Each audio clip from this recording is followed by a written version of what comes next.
दोस्तों, क्या आपने कभी सोचा है कि एक ऐसा मुकदमा जिसमें एक बेगुनाह इंसान को फांसी की सजा सुनाई जा चुकी हो, तो कौन ही उसे आखिरी पल में बचा सकता है? और अगर पूरा सिस्टम उसके खिलाफ खड़ा हो, भाषा की दीवार, अंग्रेज जज, अधूरे सबूत और डर से भरा माहौल, तो क्या सच की जीत संभव है? आज की यह कहानी सिर्फ एक इंसान की बेगुनाही की नहीं है, बल्कि उस महान व्यक्तित्व की है जिसने कानून को हथियार बनाकर न्याय का रास्ता बनाया, डॉक्टर भीमराव रामजी अंबेडकर। यह कहानी है हिम्मत की, उम्मीद की और उस चमत्कार की जिसने एक परिवार ही नहीं बल्कि आने वाली कई पीढ़ियों का भविष्य बदल दिया।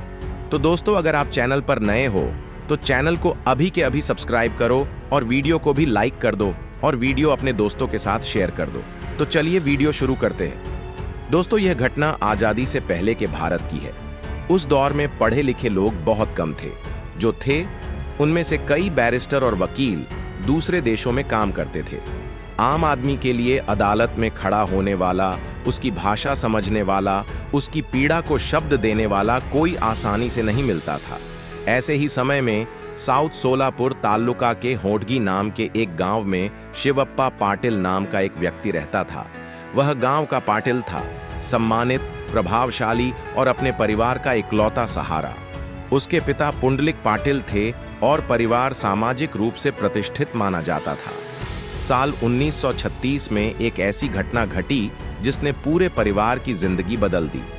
एक दिन शिवप्पा पाटिल को अपने खेत में एक लाश मिली। वह शव गांव के ही एक व्यक्ति का था। पुलिस ने बिना गहराई से जांच किए शक की सुई सीधे शिवप्पा की ओर घुमा दी। देखते ही देखते आरोप तय हुए, मामला अदालत पहुंचा और सत्र न्यायालय ने उन्हें दोषी ठहराते हुए मौत की सजा सुना दी। सोचिए, जिस व्यक्ति को खुद समझ नहीं आ रहा था कि उसके खेत में लाश कैसे आई, वह अचानक एक हत्यारा घोषित कर दिया गया। शिवप्पा लगातार कहता रहा कि वह निर्दोष है, लेकिन उस समय सिर्फ मैं बेगुनाह हूं कहना काफी नहीं था। अंग्रेजी हुकूमत का दौर था। अदालत में बैठे जज यूरोपियन थे। उन्हें न मराठी समझ आती थी न कन्नड़। शिवप्पा कन्नड़ बोलता था, मराठी भी ठीक से नहीं बोल पाता था। भाषा की इस खाई ने उसके बचाव को और कमजोर बना दिया। अदालत में उसकी आवाज जैसे दीवारों से टकराकर लौट आती थी। घर की हालत और भी दर्दनाक थी। शिवप्पा की शादी को ज्यादा समय नहीं हुआ था। उसका एक बेटा था, सिर्फ 11 महीने का।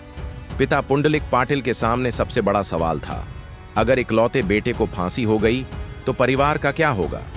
बहू और मासूम पोते का क्या होगा?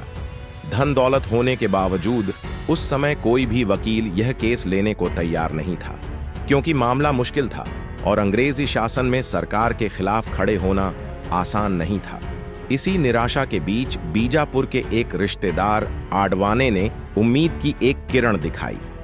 उन्होंने कहा कि वे एक युवा, तेजस्वी और बेहद प्रतिभाशाली वकील को जानते हैं जो न्याय के लिए किसी भी हद तक जा सकता है।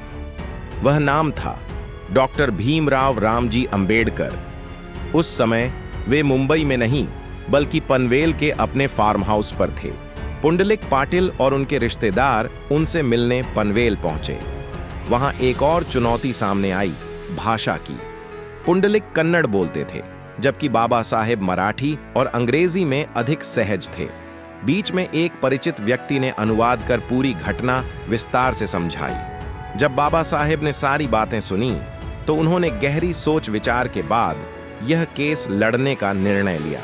यह निर्णय सिर्फ एक मुकदमा लेने का नहीं था, बल्कि एक बेगुनाह की जिंदगी बचाने का संकल्प था। जब वे सोलापुर सत्र न्यायालय पहुंचे तो उन्होंने स्थिति का बारीकी से अध्ययन किया। जज यूरोपियन था, जिसे स्थानीय भाषाएं नहीं आती थीं। गवाहों की गवाही सही ढंग से समझी नहीं जा रही थी।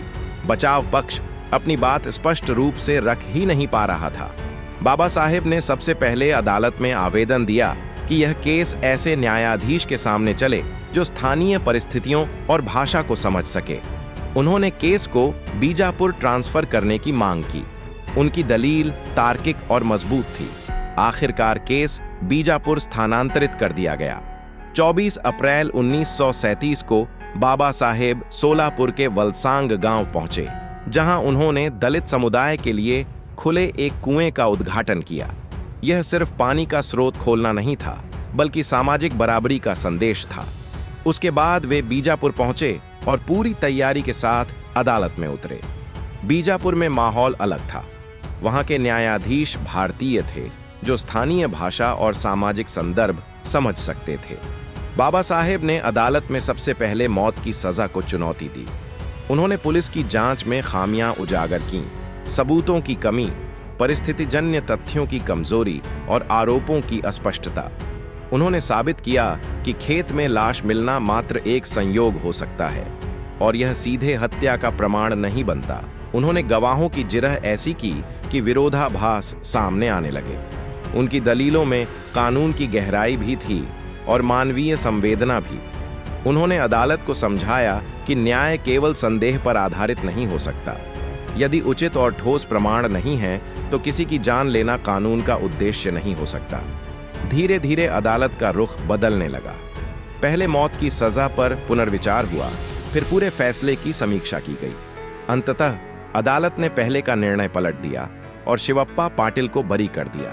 यह सिर्फ एक कानूनी जीत नहीं थी, यह न्याय की जीत थी। एक परिवार को विनाश से बचा लिया गया।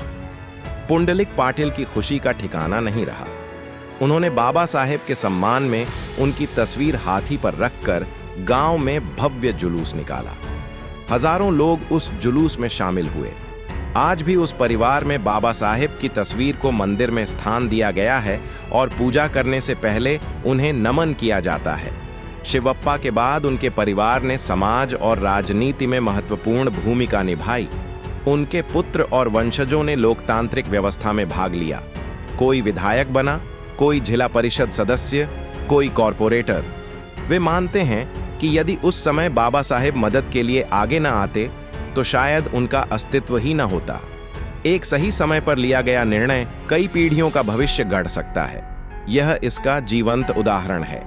हम अक्सर डॉक्टर भीमराव रामजी अंबेडकर को एक सामाजिक सुधारक, संविधान निर्माता और दलितों के महान नेता के रूप में याद करते हैं, लेकिन यह कहानी हमें उनके एक और महत्वपूर्ण पहलू से परिचित कराती है, एक अद्भुत और निडर वकील के रूप में।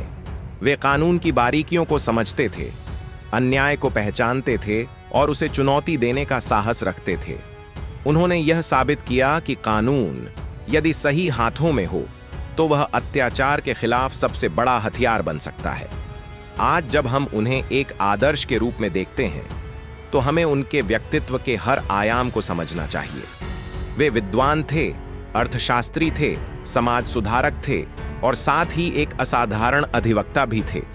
उन्होंने जहां भी कदम रखा वहां परिवर्तन की लहर उठी। तो क्या आप इस प्रेरक घटना के बारे में पहले से जानते थे? अगर नहीं, तो यह कहानी हमें याद दिलाती है कि इतिहास में ऐसे अनगिनत अध्याय हैं जिन्हें जानना और आगे पहुंचाना हमारी जिम्मेदारी है, क्योंकि कभी कभी एक इंसान का साहस आने वाली सैकड़ों सालों की कहानी लिख देता है। तो दोस्तों, आपके इस विषय पर क्या विचार है, हमें कमेंट करके बताइए। और अगर वीडियो पसंद आया हो तो वीडियो को लाइक करके चैनल को सब्सक्राइब जरूर करें और बेल आइकॉन प्रेस करें। मिलते हैं किसी और वीडियो में। जय भीम, जय भारत, धन्यवाद।